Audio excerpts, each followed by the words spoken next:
नमस्कार, मैं जर्नलिस्ट रोहित शर्मा। आप मेरे साथ में हैं दिल से रोहित चैनल में। दोस्तों, राजस्थान में जिन 7 विधानसभा सीटों पर उपचुनाव हो रहे हैं, उनमें दौसा विधानसभा सीट एक ऐसी सीट है जिस सीट पर ना ज़्यादा चर्चा भाजपा कैंडिडेट की हो रही है, ना ज़्यादा चर्चा कांग्रेस कैंडिडेट यानी डीसी वेरवा की हो रही है। उधर जगमोहन मीणा की भी चर्चा नहीं हो रही है, लेकिन इनके पीछे जिन नेताओं की राजनीतिक प्रतिष्ठा दांव पर लगी हुई है, उन नेताओं की सबसे ज़्यादा चर्चा हो रही है। चाहे भाजपा के डॉक्टर कुणाल मीणा हो, क्योंकि डॉक्टर कुणाल मीणा के कहने पर ही जगमोहन मीणा को टिकट मिला है, इसमें कोई दो राय नहीं है। और आप सब जानते हैं कि पूर्वी राजस्थान के और दौसा जिले के सबसे कद्दावर नेताओं में डॉक्टर किरोड़ीलाल मीणा की गिनती होती है। तो दूसरी तरफ सचिन पायलट का गढ़ है दौसा, पूरा दौसा लोकसभा क्षेत्र।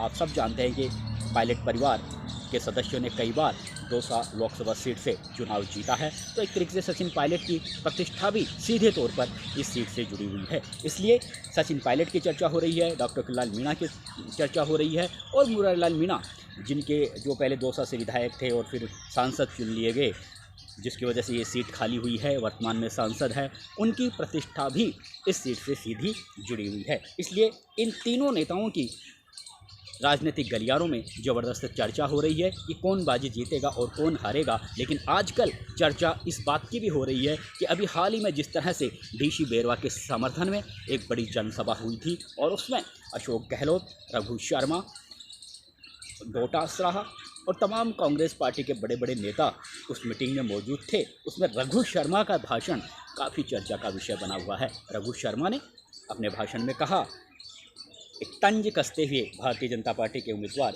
जगमोहन मीणा पर, डॉक्टर कुणाल मीणा पर, भारतीय जनता पार्टी के रणनीतिकारों पर कि ब्राह्मण का कंठ दबाकर टिकट ले आए। यानी उनका सीधा निशाना किरोड़ीलाल मीणा था, और क्योंकि शंकरलाल शर्मा यहाँ से टिकट की दावेदारी कर रहे थे, लगातार 2 बार वो चुनाव हार गए थे और इस बार भी वो लगातार दावेदारी कर रहे थे।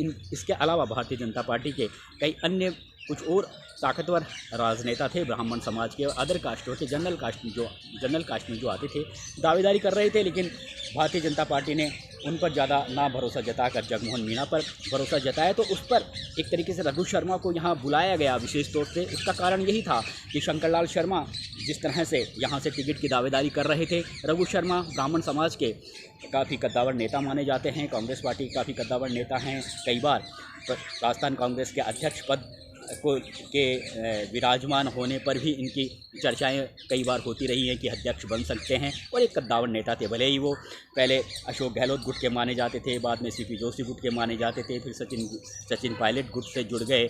ऐसा इनकी फितरत है, अलग अलग नेताओं से इनके पाला बदलते रहते हैं, लेकिन कद्दावर नेता जरूर हैं और छात्र राजनीति से भी जुड़े हुए हैं। राजस्थान विश्वविद्यालय छात्र संघ के पूर्व अध्यक्ष रह चुके हैं और एक राहुल गांधी के भी काफ़ी करीबी नेता, गांधी परिवार के भी काफ़ी करीबी नेता माने जाते हैं। लेकिन उन्होंने जिस तरह से कहा कि ब्राह्मण के कंठ दबाकर टिकट ले आए, तो किरोड़ीलाल मीणा के लिए वो कह रहे थे। लेकिन अब बहुत से लोग ये सवाल पूछ रहे हैं रघु शर्मा से कि जब सीपी जोशी ने 2008 में विधानसभा चुनाव में कांग्रेस पार्टी को पूरा बहुमत मिला था, हालांकि उस समय सीपी जोशी एक वोट से नाथद्वारा से चुनाव हार गए थे, लेकिन वो राजस्थान कांग्रेस के अध्यक्ष थे और बहुत ज़बरदस्त उनकी तैयारी थी, बहुत ज़बरदस्त तरीके से उन्होंने कांग्रेस संगठन को मजबूत किया था।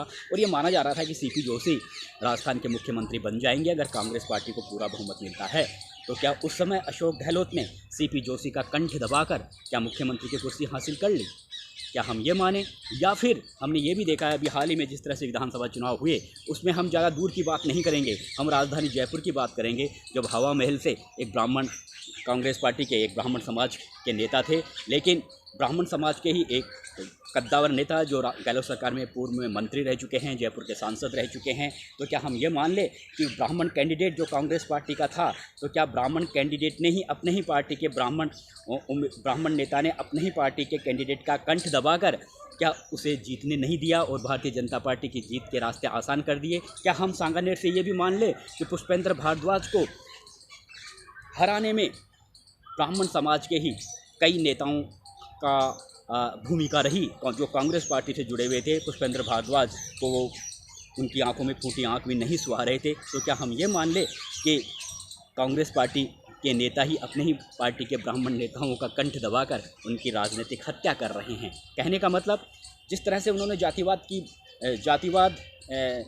की बात को अपने ज़ुबान पर वो जिस तरह से लाए हैं, हालांकि ये ज़रूर है कि वहाँ पर जनरल कास्ट दौसा विधानसभा क्षेत्र में जनरल कास्ट के मतदाताओं की संख्या बहुत ज़्यादा है। हो सकता है उनकी इन बातों से वो ये सोच रहे हों कि कहीं ना कहीं मैं अगर इस तरह की बातें बोलूँगा तो निश्चित रूप से जो जनरल कास्ट के वोटर हैं, ब्राह्मण समाज के जो वोटर हैं, जो अब से पहले भाजपा से जुड़े हुए थे, वो निश्चित रूप से कांग्रेस पार्टी के पक्ष में आएंगे। हो सकता है उनकी इस तरह की भावनाएं हों, और होनी भी चाहिए, क्योंकि वो विपक्ष के वो एक तरीके से विरोधी कांग्रेस पार्टी के एक बड़े लीडर हैं, और जाहिर सी बात है वो अपने पार्टी के उम्मीदवारों को जिताने के लिए कुछ भी कह सकते हैं। लेकिन उनकी इन्हीं बातों को लेकर तरह तरह की बातें आजकल राजनीतिक गलियारों में हो रही है। लोग ये कह रहे हैं कि कांग्रेस पार्टी में ब्राह्मण नेताओं में आपस में नहीं बनती, ब्राह्मण नेता ही एक दूसरे की हत्या करने में लगे हैं, एक दूसरे का वर्चस्व समाप्त करने में लगे हैं। तो फिर आखिर किस मुँह से रघु शर्मा ने ये कह दिया कि ब्राह्मण का कंठ दबाकर डॉक्टर कृपाल मीणा अपने भाई के लिए टिकट ले आए?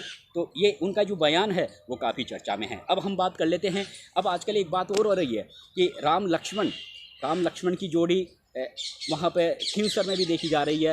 हनुमान बेनीवाल और नारायण बेनीवाल, वहाँ पर भी जो विरोधी दल के नेता हैं, चाहे वो ज्योति मिर्धा हो, अन्य जो तमाम जो विरोधी दल के नेता हैं, राष्ट्रीय लोकतांत्रिक पार्टी के जो विरोध में जो उम्मीदवार खड़े हैं, वो यही कह रहे हैं कि अपने लक्ष्मण जैसे भाई को जहर पिलाकर अपनी पत्नी के लिए बेनीवाल टिकट ले आए। लेकिन ये ज़रूर है कि बेनीवाल और हनुमान बेनीवाल और नारायण बेनीवाल दोनों में बहुत ज़बरदस्त समन्वय है, सामंजस्य है, दोनों एक दूसरे का बहुत सम्मान करते हैं। और नारायण बेनीवाल भी ये जानते हैं कि उनका जो वर्चस्व है वो हनुमान बेनीवाल की वजह से ही है। इसलिए वहाँ पर भी वो राम लक्ष्मण की जोड़ी, चाहे उनके बारे में किसी भी तरह की विरोधी दल के नेता कुछ भी बातें करें, लेकिन उनके प्यार में किसी भी तरह की कमी नहीं आ रही। ठीक इसी तरह से यहाँ पर दौसा में जगमोहन मीणा, कई बार बातों में राजनीतिक गलियारों में भी इस तरह से चर्चा है, जगमोहन मीणा कई बार डॉक्टर कृपाल मीणा को अपना राम जैसा भाई बता चुके हैं, तो डॉक्टर कृपाल मीणा जगमोहन मीणा को अपना लक्ष्मण जैसा भाई बता चुके हैं। लेकिन ये बात ज़रूर है कि जहाँ तक स्वभाव की बात करें तो डॉक्टर कृपाल मीणा में राम जैसा स्वभाव नज़र नहीं आता, वो काफ़ी परशुराम नज़र आते हैं और उनका गुस्सा काफ़ी आक्रामक है, काफ़ी तेज है। तो लक्ष्मण जो रामायण के जो लक्ष्मण थे, उनका गुस्सा काफ़ी तेज हुआ करता था, लेकिन इस तरह का गुस्सा जगमोहन मीणा के स्वभाव में नहीं है। जगमोहन मीणा साफ़ सुथरे भले मानस इंसान लगते हैं। राजस्थान प्रशासनिक सेवा के पूर्व अधिकारी रह चुके हैं, काफ़ी विनम्र हैं, नर्म हैं। ये बात ज़रूर है कि उन्हें लक्ष्मण की उपाधि मिली हुई है, और एक तरीके से डॉक्टर कृपाल मीणा उन्हें लक्ष्मण जैसा भाई बताते हैं। लेकिन जहाँ तक स्वभाव की बात है, स्वभाव यहाँ पर बिल्कुल भी मेल नहीं खाते। तो अब चर्चा हो रही है कि क्या डॉक्टर कृपाल मीणा और जो जगमोहन मीणा जो एक तरीके से राजस्थान की राजनीति में राम लक्ष्मण की जोड़ी के रूप में सामने आए हैं, जिस तरह से उनके राम लक्ष्मण को लेकर उनकी जो रिश्तों को लेकर इस तरह की चर्चा होती है, तो क्या हमें राजस्थान विधानसभा में एक साथ नज़र आएंगे? क्या जगमोहन मीणा इस सीट को निकाल लेंगे? इस तरह की भी लोग बात कयास लगा रहे हैं। हालांकि डॉक्टर कृपाल मीणा ऑलरेडी पहले से ही राजस्थान विधानसभा के सदस्य हैं। उनके एक भतीजे हैं राजेंद्र मीणा, वो महुआ से भारतीय जनता पार्टी के विधायक हैं। अब जगमोहन मीणा अगर ये चुनाव जीत जाते हैं तो निश्चित रूप से हमें राम लक्ष्मण की ये जो जोड़ी है वो राजस्थान विधानसभा में नज़र आ सकती है। लेकिन आप सबको पता है कि मुकाबला काफ़ी कांटे का है, और डीसी बैरवा जो कांग्रेस पार्टी के यहाँ से उम्मीदवार हैं, उनके पिता किशन लाल बैरवा 2005 से 2010 तक दौसा पंचायत समिति के प्रधान रह चुके हैं, और जो डीसी बैरवा की जो पत्नी है वो लवाणा पंचायत समिति की वर्तमान में प्रधान हैं। काफ़ी ज़मीन से जुड़े हुए नेता माने जाते हैं, विनम्र हैं, सरल हैं, और आधी रात को भी पार्टी के कार्यकर्ताओं के साथ लगे रहते हैं। पार्टी के संगठन को मजबूती दिलाने में हमेशा सक्रिय नज़र आते हैं। तो अगर पार्टी ने उन्हें टिकट दिया है तो कोई एहसान नहीं किया, क्योंकि उनकी दावेदारी ज़रूर बनती थी। एससी समुदाय से आते हैं, और एससी समुदाय के वोटर यहाँ पर दूसरे नंबर पर हैं। करीबन 50,000 एससी समुदाय के वोटर हैं। तो कुल मिलाकर इस तरह से मीणा समाज के यहाँ पर 60,000 वोटर हैं, एससी समाज के यहाँ पर 50,000 वोटर हैं। गुजर, मुस्लिम और माली समाज के वोटरों के अलावा ओबीसी समाज से जो अन्य जातियां हैं, वो सारी जातियां मिलकर यहाँ पर एक उम्मीदवार की जीत को तय करती है। लेकिन बड़ी बात यह है कि क्या जो स्थानीय सांसद हैं मूरालाल मीणा, जिन्हें अब से पहले मीणा समाज के वोट मिलते आए थे, तो क्या उस वोट बैंक में से जो मुरारलाल मीणा को जो वोट बैंक मिलता हुआ आया है, उस वोट बैंक में क्या डॉक्टर किरोड़ीलाल मीणा या जगमोहन मीणा सेंध मार सकेंगे? क्या डॉक्टर किरोड़ीलाल मीणा जो वोट उन्हें मिलते आए थे तो अभी लगातार 2 विधानसभा चुनावों में, क्या उस वोट बैंक में से पूरा का पूरा 100% वोट डीसी बैरवा को दिलाएंगे? ये भी एक देखने वाली बात होगी। हालांकि डीसी बैरवा एक एससी समुदाय से ताल्लुक़ रखते हैं और एससी समुदाय ज़्यादातर कांग्रेस पार्टी के पक्ष में वोट डालता है, लेकिन सामने जगमोहन मीणा है, राजस्थान में भारतीय जनता पार्टी की सरकार है। और बड़ी बात यह है कि शंकरलाल शर्मा यहाँ से टिकट मांग रहे थे।